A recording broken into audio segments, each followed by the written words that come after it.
sadari semua yang terpikirkan. Apapun yang kau perbuat, tak ada maksud jahat. Sebab itu ku lakukan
Allah menjagaku, tak usah ku bimbang. Yesus peliharaku, tak usah ku susah. Roh Kudus hiburku, tak usah ku cemas. Dia memberkatiku.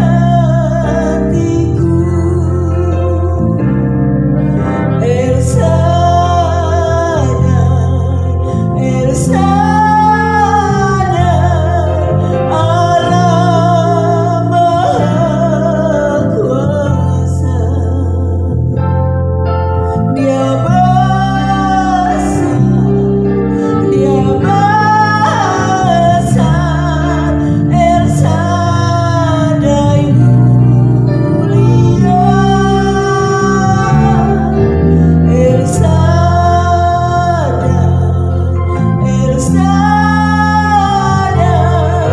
Allah Maha Kuasa. Berkatnya melimpah, El Shaddai.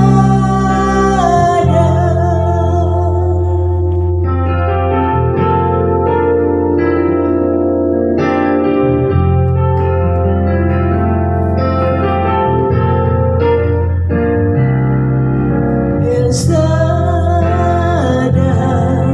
El Shaddai,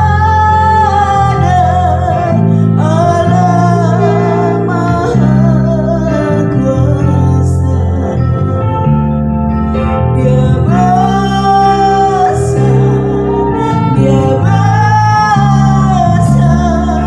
El Shaddai mulia, El Shaddai, El Shaddai, Allah Maha Kuasa. Berkatnya melimpah, El Shaddai.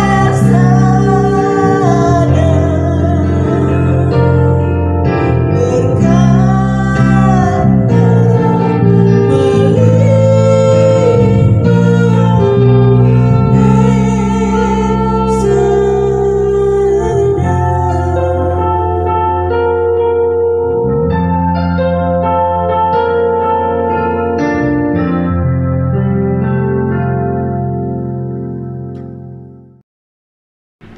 Selamat sore Bapak, Ibu, dan Saudara yang dikasihi di dalam Tuhan.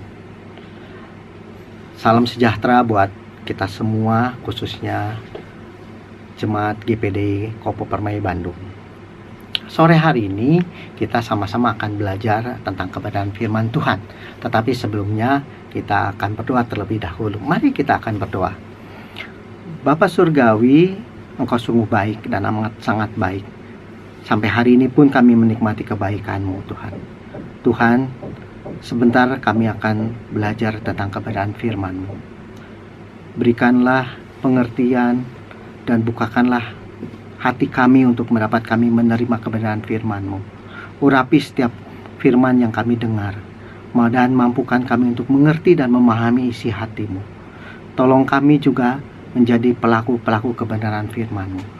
Terima kasih Tuhan. Kami serahkan pelajaran firman-Mu ke dalam tangan-Mu. Dalam nama Yesus kami sudah berdoa dan mengucap syukur. Amin. Baik Bapak Ibu semua, sore hari ini kita akan belajar dengan sebuah tema, jangan takut. Kita akan mendasari tema tersebut melalui kebenaran firman Tuhan yang terambil dari Matius 14 ayat 22 sampai 33. Saya akan bacakan ayat-ayatnya buat saudara semua. Sesudah itu Yesus segera memerintahkan murid-muridnya naik ke perahu dan mendahulinya ke seberang. Sementara itu ia menyuruh orang banyak pulang. Dan setelah orang banyak itu disuruhnya pulang, Yesus naik ke atas bukit untuk berdoa seorang diri. Ketika hari sudah malam, ia sendirian di situ. Perahu murid-muridnya sudah beberapa mil jauhnya dari pantai dan diombang-ambingkan gelombang karena angin sakal. Kira-kira jam 3 malam, datanglah Yesus kepada mereka berjalan di atas air.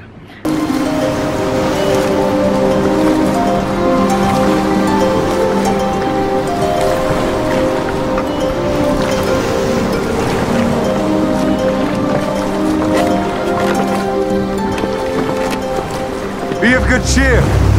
It is I. Be not afraid.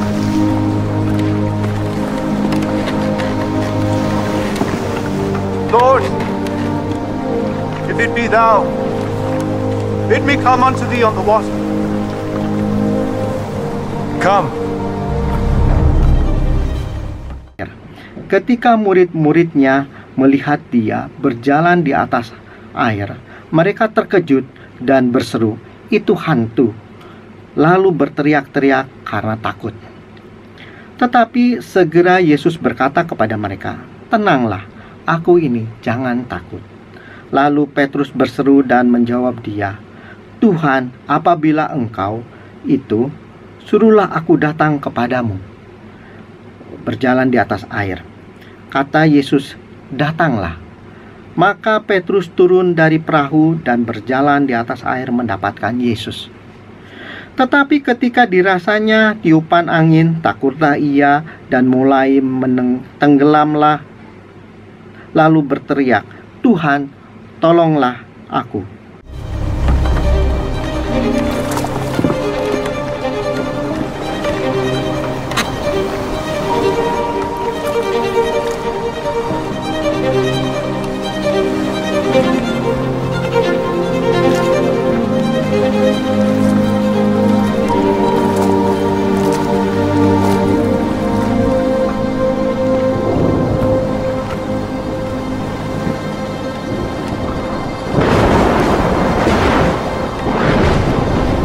Lord, save me.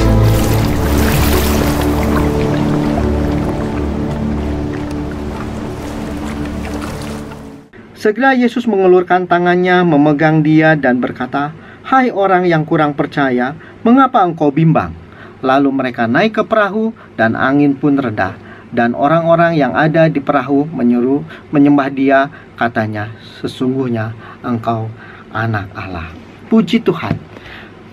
Cerita yang barusan kita baca, sebenarnya kita semua sudah mengerti dan memahami isinya. Bahkan kita tahu ceritanya.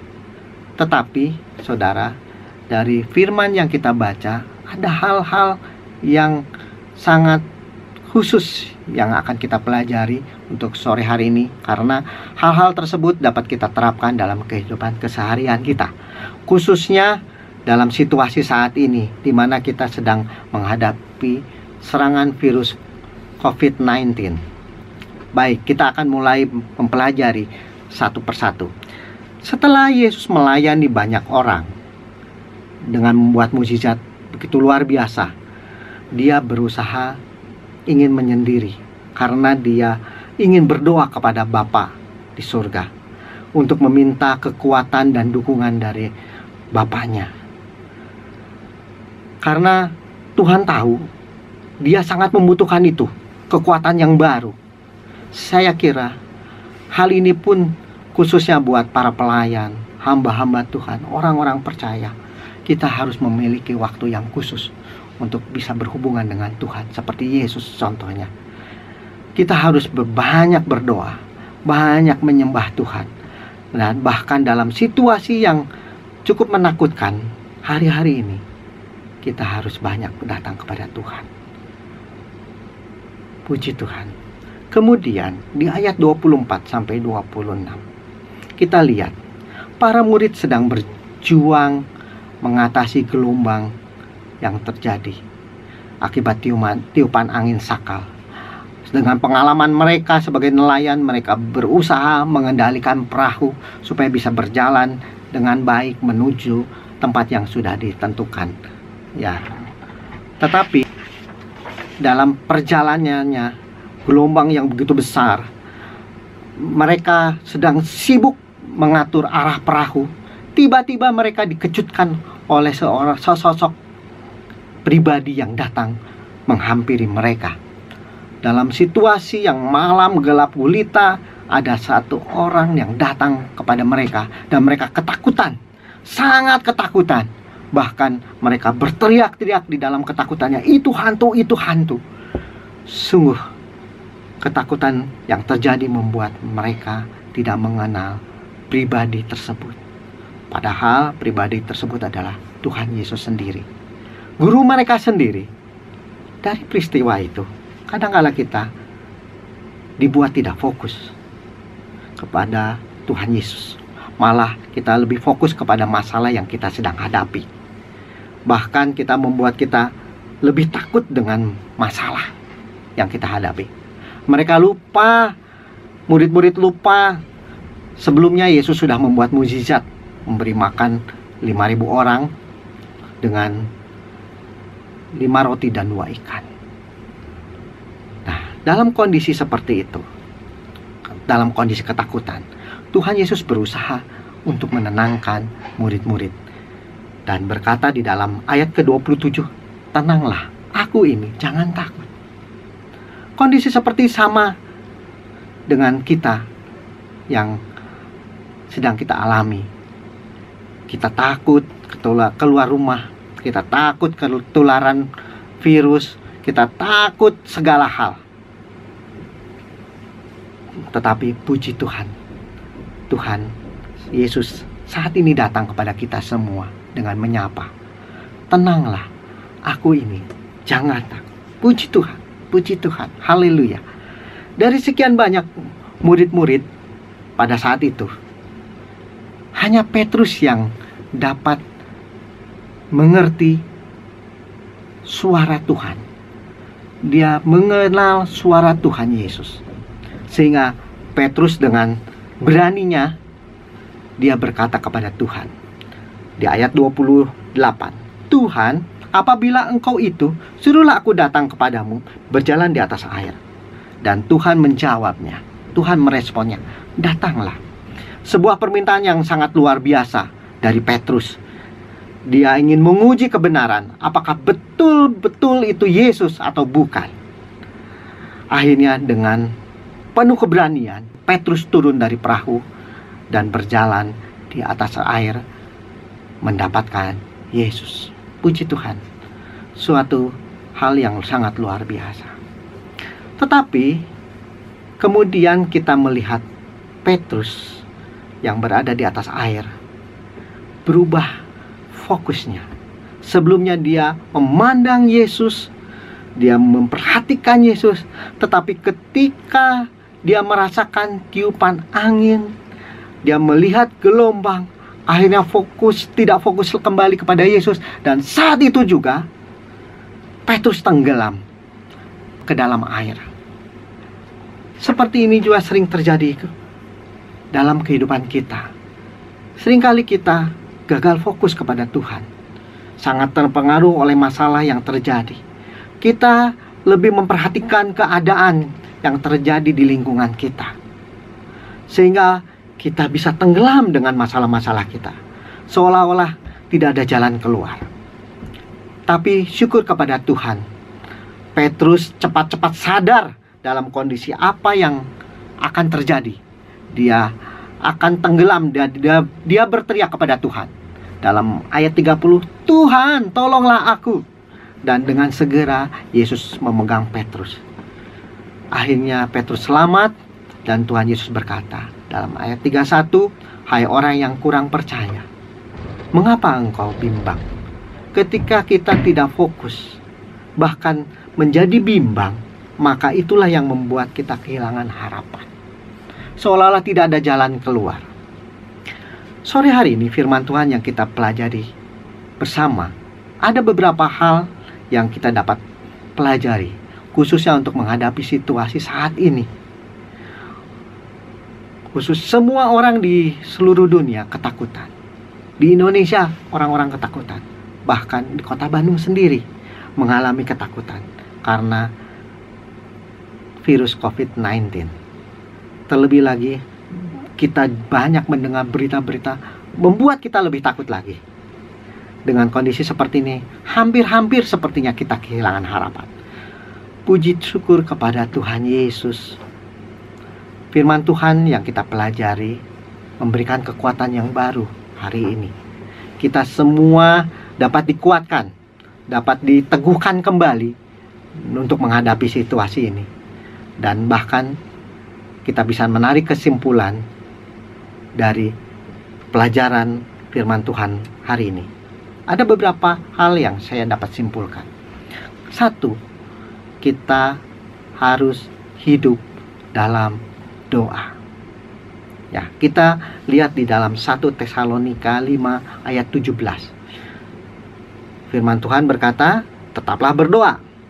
Dalam terjemahan bahasa Inggris, pray continually, yang artinya berdoa terus-menerus. Seperti Yesus sudah memberikan contoh kepada kita semua.